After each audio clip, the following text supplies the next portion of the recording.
날씨가 갑자기 좀 추워졌죠? 이틀 전에 깜짝 놀랐어요. 거의 0도까지 1도까지 떨어져가지고 10월 말에 보통 그런 날씨가 잘 없는데 이곳에 굉장히 추운 날을 보냈죠. 근데 날씨가 추워지고 있다는 의미가 뭡니까? 바로 크리스마스 시즌이 오고 있다는 것이죠. 자, 매년 크리스마스 시즌이 시작되면요, 우리는 여기저기에 걸린 이 크리스마스와 관련된 장식과 광고들을 보게 되죠. 자, 근래에 한국이 어떤지 모르겠어요. 제가 한국 가본 지가 너무 오래돼가지고 한국에서 크리스마스 광고를 어떻게 하는지 모르겠지만, 이 미국에서는요, 이런 광고 문구들이 많아요. Believe 혹은요, Do you still believe? 자, 이런 광고 문구들이 있습니다. 자, believe 하면 뭐죠? 믿으세요 라는 거죠. Do you still believe 하면 무슨 뜻이죠? 당신은 여전히 믿고 계신가요? 라고 묻고 있는 것이죠. 지금 이 문구는 무엇에 대한 믿음을 얘기하고 있는 걸까요? 이러한 믿음과 관련된 문구들은요, 사실 산타클로스가 진짜임을 믿고 있냐? 라는 물음입니다. 자, 사실 크리스마스 관련된 영화들을 보시면요, 이 비슷한 메시지가 등장을 해요. 자, 항상 이 크리스마스 관련된, 산타 관련된 영화를 보시면 항상 크리스마스를 믿는 아이들이 나오고요. 그리고 산타를 믿지 않는 어른들이 나와요. 자, 그래서 산타가 누구한테만 나타나죠? 믿는 아이들에게만. 그리고 나중에 이제 어른들도 산타가 있는 걸 믿기 시작하면서 산타가 또 어른들에게 나타나기 시작하죠. 자, 이런 문구들이 우리에게 말하는 건 뭐냐면, 우리가 산타가 진짜란 걸 믿으면 산타가 진짜가 되고요.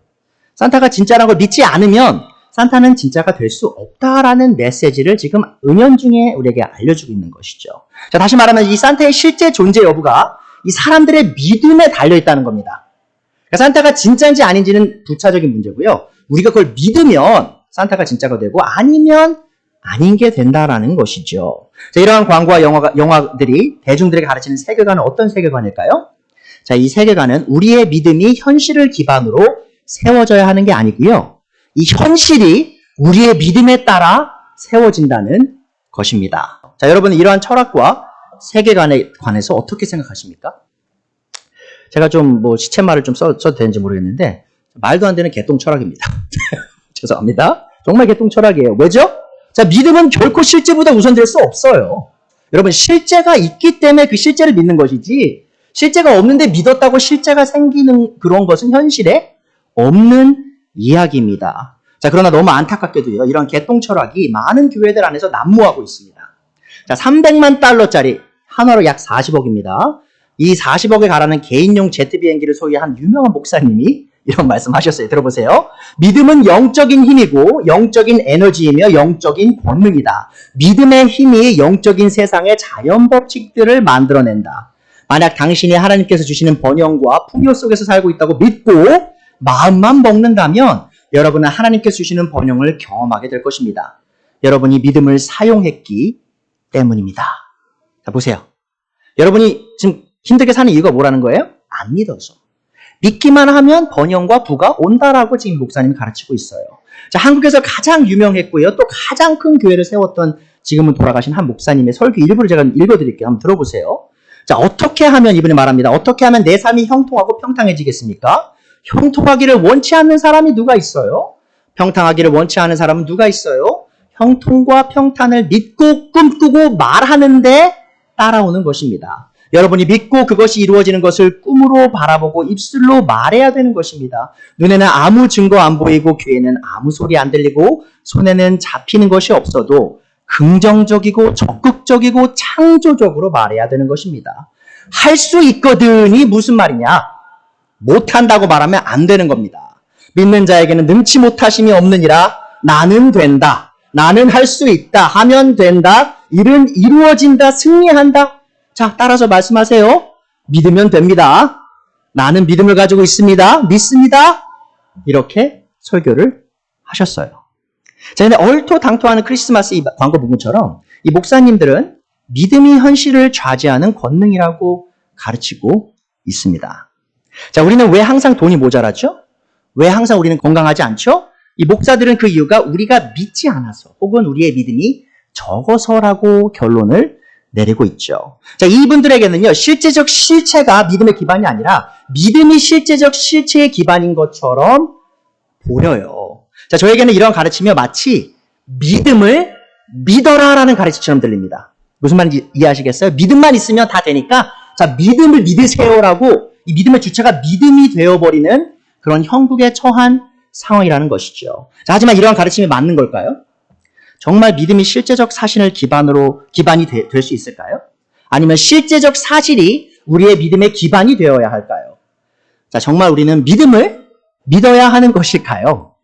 자, 오늘의 본문에서 바울 사도는 믿는 모든 자의 조상인 아브라함에 대해 이야기하면서 이 성경적 믿음이 무엇인지 가르칩니다. 자, 오늘 우리는 아브라함의 예를 통해 이 성경적 믿음의 특징과 목적에 대해서 배워볼 것입니다. 자, 수많은 교인들이 믿음에 대해서 오해하고 있을 이때 우리는 모두 깨어서 성경적 믿음, 이 참된 믿음이 무엇인지 바르게 알고 이 성경에서 말하는 이 믿음을 가져야 하겠습니다.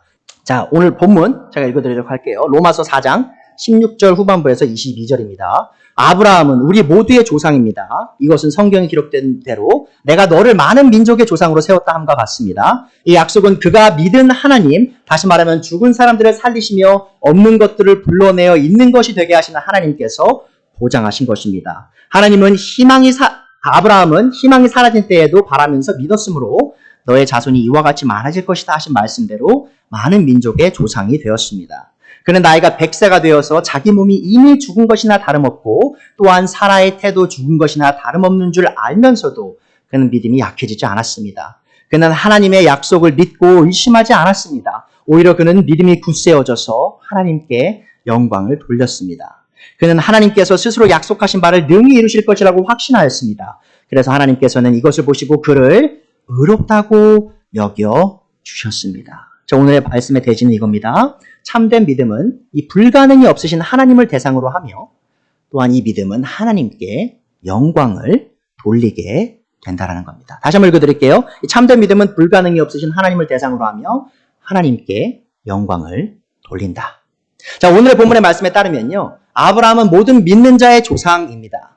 자, 이 말은 곧 하나님을 믿는다고 고백하는 우리 모두가 이 아브라함을 우리의 본으로 삼고 그가 하나님을 믿었던 것처럼 우리도 그렇게 하나님을 믿어야 한다는 것이죠. 자, 그렇다면 믿음의 조상인 아브라함은 어떤 믿음을 가졌을까요? 첫째로요, 아브라함은 자기 중심적 믿음이 아닌 하나님 중심적 믿음을 가졌습니다. 그래서 첫 번째 요지입니다. 참된 믿음은 하나님 중심적 믿음이다.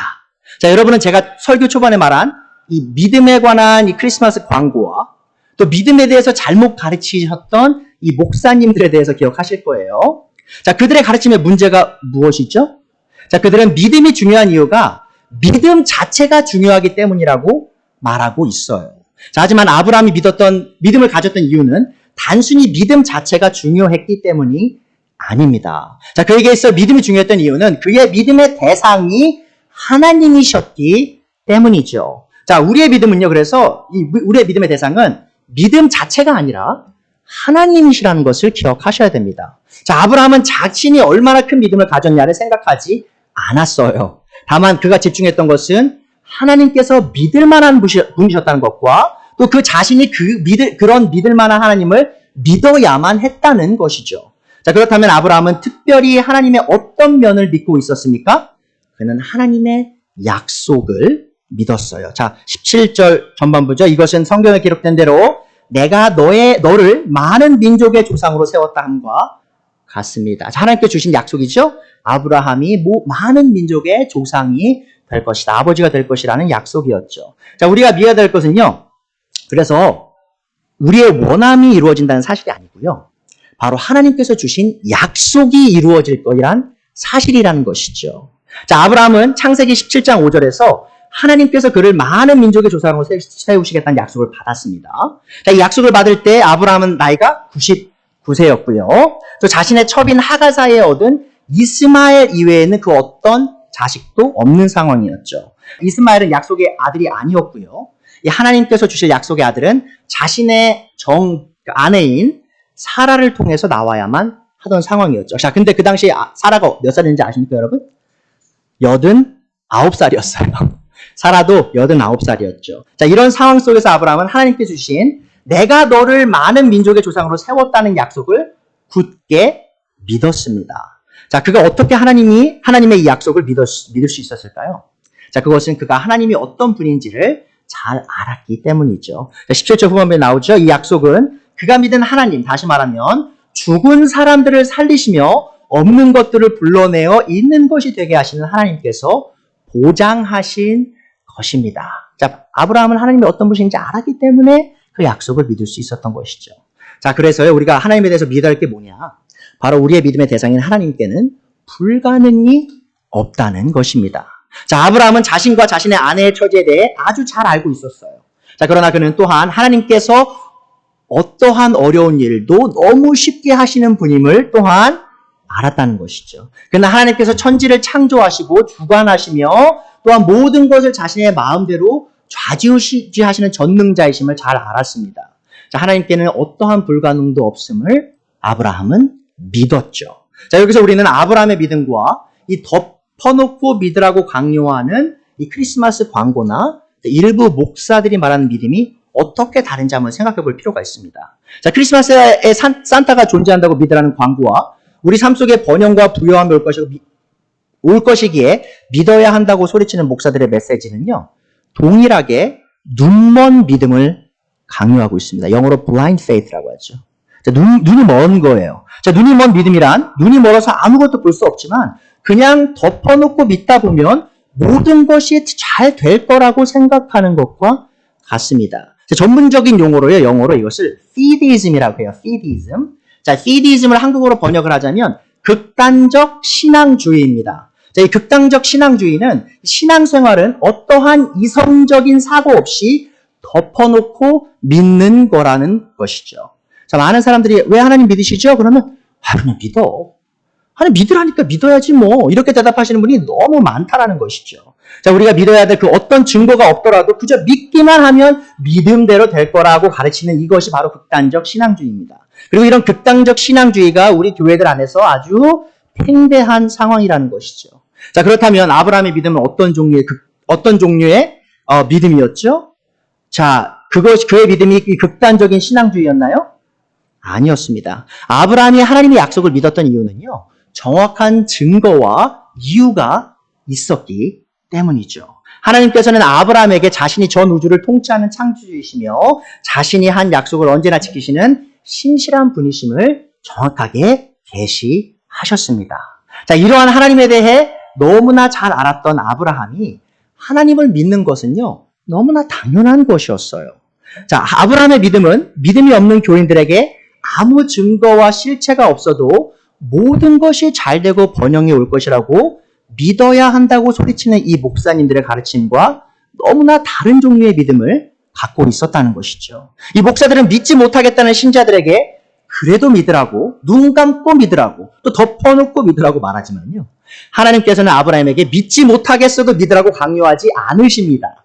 여러분, 성경을 한번 읽어보시면요, 하나님께서 그 누구에도 나를 믿어라라고 강요하시는 장면이 어디에도 나오지 않음을 기억해 주세요. 하나님께서는 단순히 자신이 어떠하신 분이신지를 아브라함에게 계시하셨고요. 또 아브라함은 믿을 만한 하나님의 계시를 단순하게 믿었을 뿐이라는 것이죠. 자, 그래서 저는 여러분에게 믿어지지 않는 것을 억지로 믿으라고 절대로 강요하지 않을 겁니다. 여러분, 믿어지지 않으시면요, 믿지 마세요. 믿어지는 것만 믿으셔야 됩니다. 왜 그렇죠? 실체가 있어야 믿어지는 거 아닙니까? 실체 없이 어떻게 믿어요? 자, 강요할 수 없는 것이 바로 믿음이라는 것을 기억해 주세요. 자, 여러분은 성경책에 하나님의 계시의 말씀을 믿으십니까? 자, 그리고 이 성경책이 전능하시며 신실하신 하나님에 대해 가르치고 있는 것을 믿으시나요? 자, 그렇다면 우리가 해야 할 일은요, 이 4000년 즈음에 자신에게 계시는 하나님의 말씀을 따라 하나님을 믿었던 아브라함과 같이, 자, 우리 앞에 있는 이 하나님의 계시 있죠? 하나님의 말씀을 그대로 믿는 겁니다. 왜죠? 그 말씀이 믿을 만한 하나님의 계시임을 우리가 알고 믿기 때문이죠. 우리가 아브라함과 같은 믿음을 갖기 위해 더 이상 필요한 것은 없다라는 것을 기억해 주세요. 많은 분들이 어떤 특별한 경험을 해야만 아브라함과 같은 큰 믿음을 간다고 착각하시거든요. 전혀 그렇지 않습니다. 아브라함은요, 그냥 하나님의 계시를 받고 그걸 믿었을 뿐이에요. 동일하죠. 우리도 하나님의 계시를 받았죠. 주님의 말씀을 통해서, 성령님의 인도하심을 통해서. 자, 그러면 그 있는 그대로 그 계시를 받아들이고 믿으면 된다는 것이죠. 자, 불가능이 없으신 전능하신 하나님께서 자신이 한 약속을 언제나 지키신다는 그 진리를 알고 받아들일 때 우리는 참된 믿음을 갖게 되는 것입니다. 이 참된 믿음은 결코 우리 자신이 중심이 된 믿음이 될 수 없음을 기억해 주세요. 성경적 믿음은 우리가 스스로 창조해낸 믿음으로 없는 현실을 실현시키는 것이 아닙니다. 자, 그러한 믿음은 성경이 가르치는 믿음이 아니며 이러한 믿음의 중심에는 언제나 우리 스스로만이 있을 뿐임을 기억해 주세요. 여러분, 긍정의 힘이 있죠? 긍정이 뭡니까? 내가 중심이 돼서 내 삶의 모든 긍정적인 일들이 일어날 거야. 너의 혀에 권능이 있으니까 좋은 말 많이 해. 그럼 그것이 현실이 될 거야. 이런 가르침 굉장히 팽배하거든요. 여러분, 성경 어디에도 없는 말씀입니다. 하나님께서 먼저 자신이 어떤 분이신지 우리에게 계시하신 사실이 있기 때문에 그 사실을 믿는 겁니다. 하나님께서 자신에게 불가능이 없음을 우리에게 드러내 주셨기 때문에 그 사실을 믿는 것이지 우리 중심에서 우리가 원하는 것들이 이 땅에서 이루어질 것이라는 확신을 갖는다고 해서 그것이 이루어지는 것이 아니라는 것이죠. 자, 그래서 아브라함은요, 하나님이 하신 약속을 있는 그대로 그냥 믿은 겁니다. 왜죠? 근거가 있었죠? 왜냐하면 아브라함은 하나님이 어떤 분이신지를 잘 알았기 때문이죠. 자, 그러한 방식으로 우리가 하나님이 어떤 분인지 알고 믿으면 있는 그대로 그분의 약속을 믿을 때 아브라함의 믿음을 따라가게 되는 겁니다. 18절에 나오죠. 아브라함은 희망이 사라진 때에도 바라면서 믿었으므로 너의 자손이 이와 같이 하늘의 별과 같이 많아질 것이다 하신 말씀대로 많은 민족의 조상이 되었습니다. 자, 그의 믿음에 따라 그래서 그가 하나님의 약속을 따라 많은 민족의 아버지가 되었죠. 자, 여기서 우리가 주목해야 할 사실 하나가 있습니다. 아브라함을 향한 하나님의 약속이 아브라함이 죽기 전에 이루어졌을까요? 다시 말하면 아브라함이 살아있을 때 하나님이 하신 약속을 자기 눈으로 경험했을까요? 그렇지 않습니다. 자, 아브라함이 받은 이 약속 있죠? 물론 이삭을 주신다고 했잖아요. 1년 뒤에 이삭은 받았어요. 자, 그런데 아브라함은 그 이삭의 자손이 수많은 민족이 되는 것을 자기 눈으로 경험하진 못했다는 것이죠. 자, 그래서 두 번째 요지입니다. 참된 믿음은 장애물을 뛰어넘는 믿음이라는 것이죠. 자, 우리는 아브라함의 믿음을 통해 이 성경적 믿음이 눈앞에 놓인 장애물을 뛰어넘는 믿음임을 배우게 됩니다. 자, 아브라함은 이삭을 통해 놀라운 하나님의 약속의 성취를 경험했지만 하나님께서 약속하신 모든 것을 자신의 삶 안에서 다 경험하진 않았습니다. 자, 그래서 하나님의 중심적 믿음은 언제나 미래지향적이라는 사실을 기억해 주세요.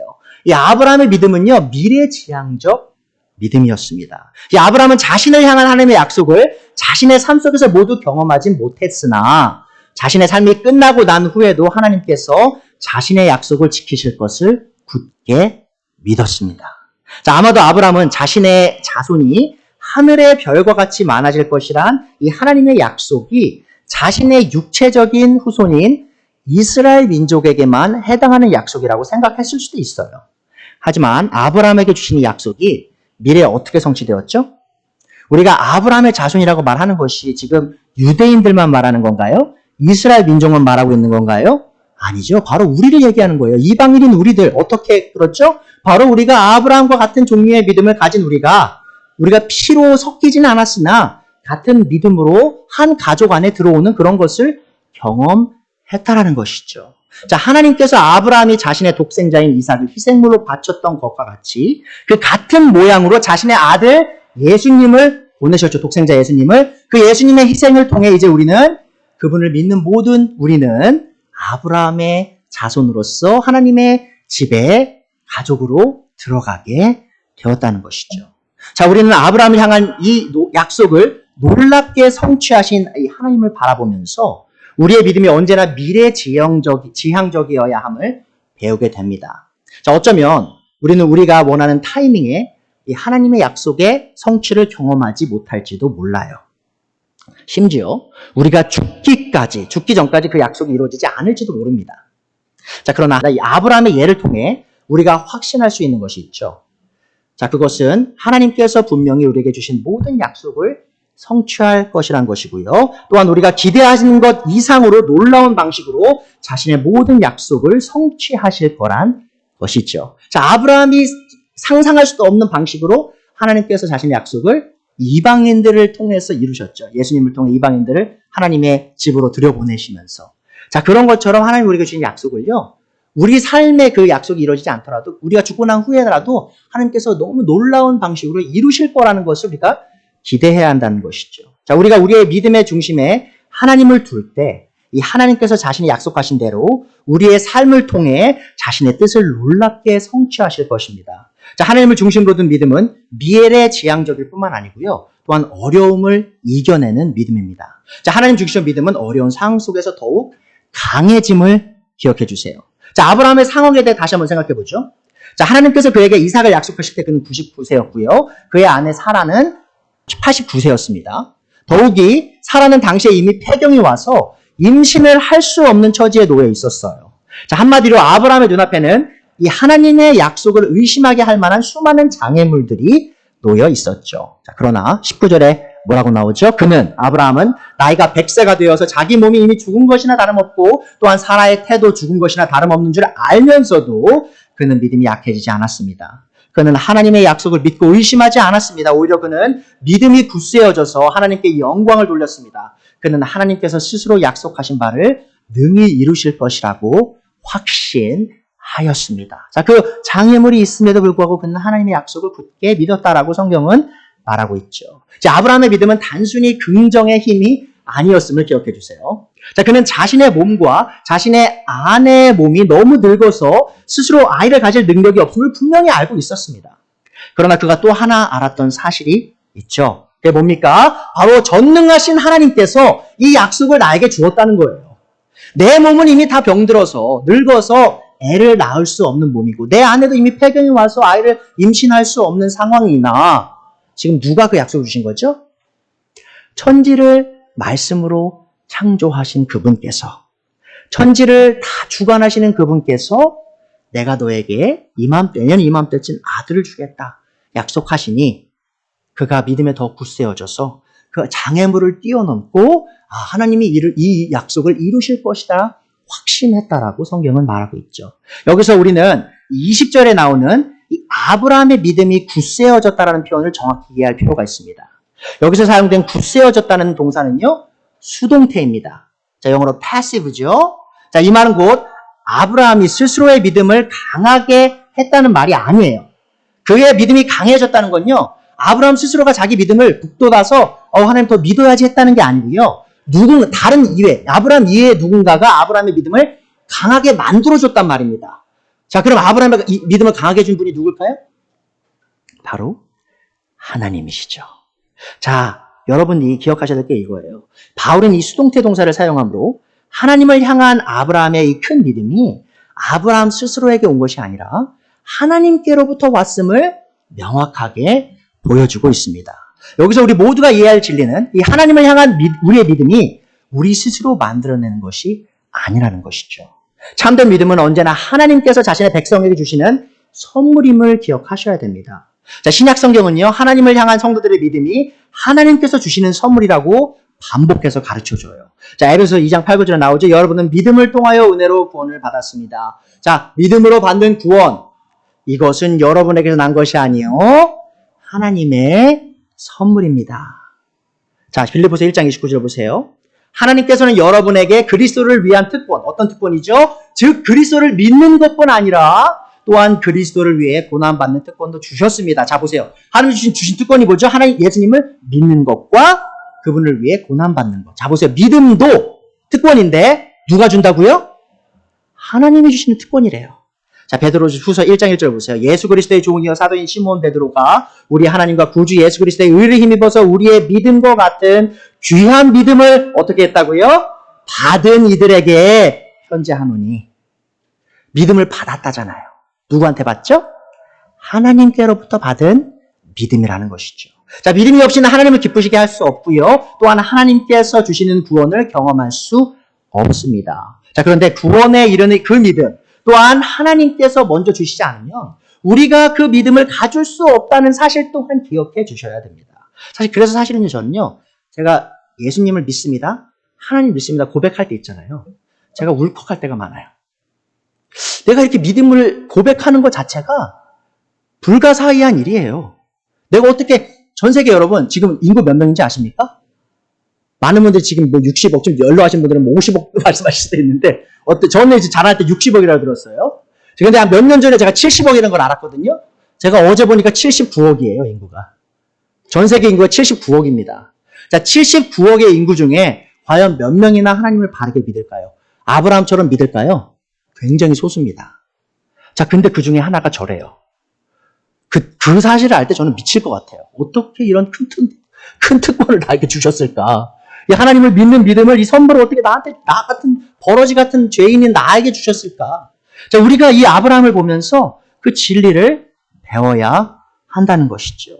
자, 그래서 이렇게 하나님이 주신 이 선물, 이 믿음을 받은 사람은요, 바로 하나님을 참되게 믿을 수 있고요. 또한 장애물을 뛰어넘어 끝까지 하나님을 믿을 수 있게 되는 것입니다. 그래서 여러분, 그 누구 믿는 사람 중에요, 내 믿음 보세요, 이렇게 말할 사람이 없어요. 왜 그렇죠?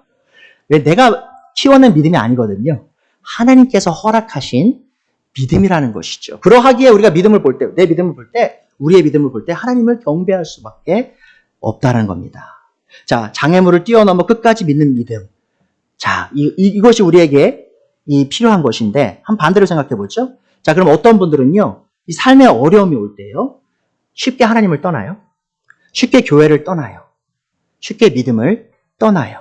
자, 우리가 결론을 내릴 수 있는 게 뭡니까? 그분들을 보면서 내릴 수 있는 결론이 이거죠. 저분들은 하나님께 받는 그 믿음을 경험한 적이 없는 사람이구나라고 결론을 내릴 수 있다라는 겁니다.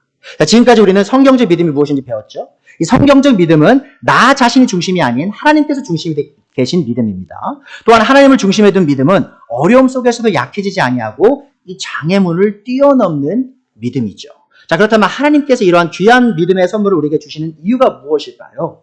자, 마지막으로 우리는 이 믿음의 목적에 대해서 배우고 오늘 말씀 마치도록 하겠습니다. 세 번째 오집니다. 믿음의 목적이에요. 참된 믿음은 하나님께 영광을 돌립니다. 자, 하나님의 영광을 위해 왜 믿음이 주어졌음을 기억해 주세요. 22절에 바울은 이렇게 말하죠. 하나님께서는 이것을 보시고 이 아브라함의 믿음을 보시고 그를 의롭다고 여겨주셨다라고 나오고 있어요. 22절에서 바울은 하나님을 향한 아브라함의 믿음으로 인해 하나님께서 아브라함을 의롭게 여겨주셨다 말하고 있죠. 의롭다는 것은 하나님과 이제 아브라함이 바른 관계 속으로 들어왔다는 거예요. 둘 사이에 어떠한 꺼리낌도 없어졌다는 겁니다. 자, 그렇다면 하나님께서 왜 아브라함의 믿음을 기뻐하시며 그를 의롭게 여겨주셨을까요? 20절에 보면 그 이유가 나오죠. 그는 하나님의 약속을 믿고 의심하지 않았습니다. 오히려 그는 믿음이 굳세어져서 하나님께 영광을 돌렸습니다. 자, 여러분, 이게 믿음의 목적이에요. 하나님께서 믿음을 왜 주시냐? 자신에게 영광 돌리게 하시려고.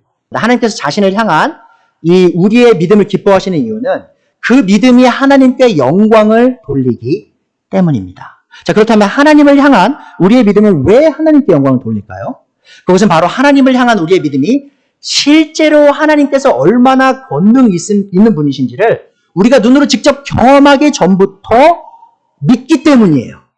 그러니까 아직 우리 눈앞에 경험하지 못했어요. 자, 근데 우리는 믿어요. 뭘 믿죠? 하나님께서 모든 걸 다 창조하셨고 그분의 아들 예수님을 보내셨고 그분이 다시 돌아오실 거라는 걸 믿잖아요. 자, 그게 엄청난 겁니다. 하나님께 엄청난 영광을 그것이 돌려드리기 때문이죠. 자, 그러하기에 하나님을 믿는 것이 곧 하나님을 경배하는 것이라는 것을 기억해 주세요. 자, 주석가 크루즈는 이렇게 말합니다. 하나님을 향한 사람들의 믿음은 하나님께 영광을 돌린다. 왜냐하면 이 믿음이 하나님의 선하심과 진실하심과 신실하심과 약속을 향한 그들의 신뢰를 표현하기 때문이다. 제가 예를 한번 들어드릴게요. 제가요, 사실 제 아내를 참 사랑합니다. 참 사랑할 뿐만 아니고요. 참 정말 많이 믿어요. 제 아내를 정말 신뢰합니다. 자, 어느 정도로 신뢰하냐?